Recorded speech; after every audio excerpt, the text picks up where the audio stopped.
फिर लेट। जाओ, बॉस बुला रहे हैं, केबल में फिर पेशी। सर क्या मैं अंदर आ सकता हूँ? आ जाओ। और ये क्या तरीका है सुरेश, रोज का रोज लेट आ रहे हो? सर मेरी बस नहीं मिल रही थी सर आज। ये रोज का बहाना है तुम्हारा, कभी बस नहीं मिलती है, कभी मेट्रो छूट जाती है, कभी कैब जो है कैंसिल कर देती है। ऐसे नहीं चल पाएगा। Sorry sir. ये ऑफिस है, तुम्हारा घर नहीं है कि जब मन किया चले आए, जब मन किया चले गए। देर से आते हो, जल्दी चले जाते हो, बाकी लोग क्या कहेंगे? सर मुझे आने जाने में ही 4-5 घंटे लग जाते हैं। ये तुम्हारी प्रॉब्लम है सुरेश। घर से जल्दी निकलो, घर पास में लो, इस आदत को सुधार लो, वरना मुझे तुम्हारे खिलाफ कोई बड़ा एक्शन लेना पड़ेगा। और ये एटीट्यूड अब नहीं चल पाएगा। जा सकते हो। सॉरी सर, आगे से ध्यान रखेंगे।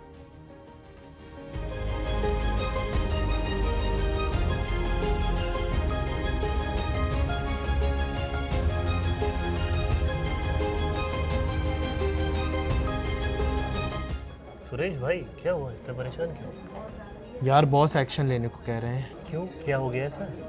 यार ऑफिस लेट आने पर। तो तुम ऑफिस के आसपास ही क्यों नहीं रह लेते? यार मेरा खुद का घर है, मैंने अभी खरीदा है कुछ महीना पहले ही।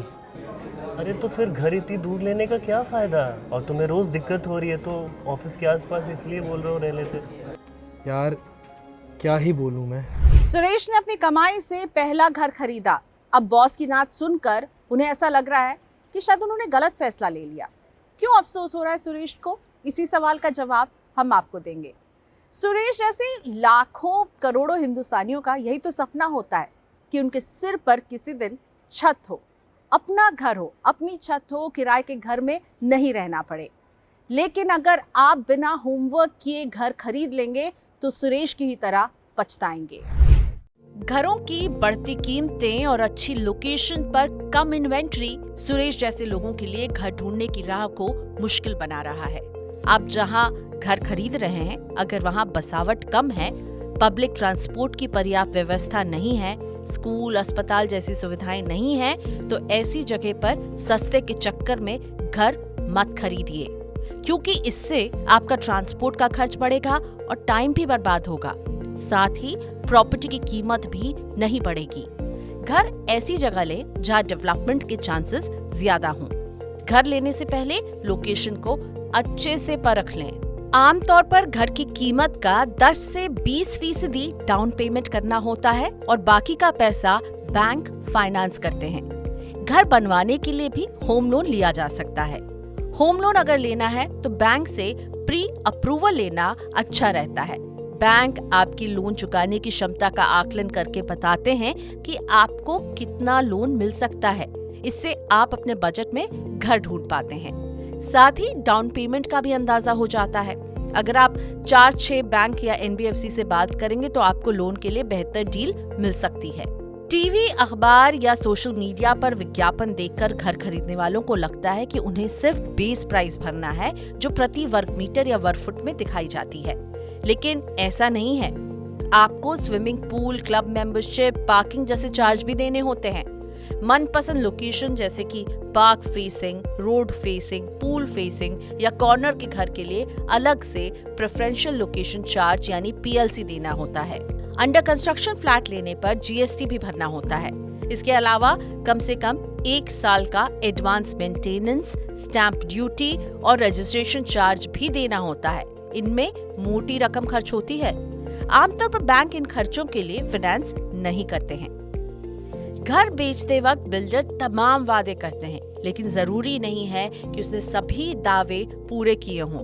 ऐसे में घर खरीदने से पहले आपको बिल्डर से सारी सुविधाओं की जानकारी लिखित में लेनी चाहिए, क्योंकि मौखिक दावों को कानूनी तौर पर चुनौती नहीं दी जा सकती है।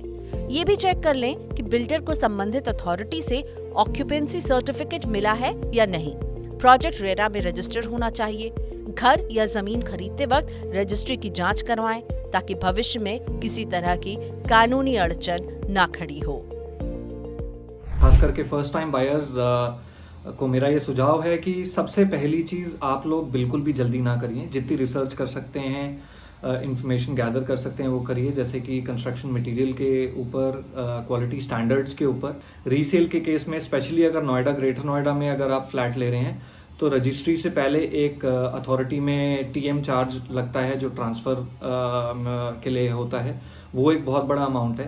अगर आप नया फ्लैट बिल्डर से ले रहे हैं तो उसमें आपको जो फ्लैट मिलेगा रॉ है, तो आपको बेसिक इंटीरियर जैसे मॉड्यूलर किचन या वार्डरोब्स के लिए एक पैसा आपके पास स्पेयर होना चाहिए। बैंक लोन ले रहे हैं तो आप ऑनगोइंग सब्सिडीज चेक करिए, जैसे फर्स्ट टाइम बायर्स के लिए बैंक लोन पे अभी सब्सिडी चल रही है। बिल्डर अगर आप उसकी क्वालिटी चेक करना चाहते हैं या फीडबैक चेक करना चाहते हैं तो आप उनके पिछले जो डिलीवर्ड प्रोजेक्ट्स हैं वो जाके पर्सनली देखिए, विजिट करिए, उनकी क्वालिटी देखिए, मेंटेनेंस देखिए, अपकीप देखिए, अगर हो सके तो वहाँ के रैंडम रेजिडेंट्स से मिलिए, उनसे उनका फीडबैक लीजिए, वो एक बहुत अच्छा रियल टाइम फीडबैक मिलेगा आपको। और एक इंश्योरेंस होती है होम लोन इंश्योरेंस, जो आप ऑप्ट करें तो ज़्यादा अच्छा है, जो आपको बहुत से अनप्रिडिक्टेबल सिनेरियोज में कवर करती है, जैसे death, disability, detection of critical illness, और अगर आपकी जॉब जाती है तो 3 महीने तक वो इंश्योरेंस आपकी EMIs को कवर करती है। ये कुछ चीज़ें हैं जो फर्स्ट टाइम बायर्स को कंसिडर करनी चाहिए घर खरीदते हुए। सुरेश की गलती ये थी कि उसने ऐसे इलाके में घर ले लिया जहां ट्रांसपोर्ट की अच्छी व्यवस्था नहीं है, लोकेशन ठीक नहीं है, तो उस घर का जल्दी से खरीदार भी नहीं मिलेगा कि वो उसे बेचकर दूसरा घर खरीद सके। सुरेश कुल मिलाकर सही लोकेशन पर घर ना खरीद कर फंस गए हैं। अगर आप भी पहली बार घर खरीद रहे हैं और सुरेश की तरह फंसना नहीं चाहते हैं तो एक बार इस चेकलिस्ट पर ज़रूर गौर कीजिएगा। घर खरीदने के लिए बजट फिक्स करें, खुद मौके पर जाकर उस लोकेशन की पड़ताल करें, बैंक से पता करें सैलरी पर कितना होम लोन आपको मिल सकता है। फ्लैट खरीदते वक्त OC यानी ऑक्यूपेशन सर्टिफिकेट और रेरा का रजिस्ट्रेशन चेक करना ना भूलें। घर या प्लॉट आप खरीद रहे हैं तो लीगल एजेंसी से उसकी टाइटल की जांच जरूर करवा लें। डाउन पेमेंट के अलावा दूसरे खर्चों के बारे में भी ठीक ठीक पता कर लें।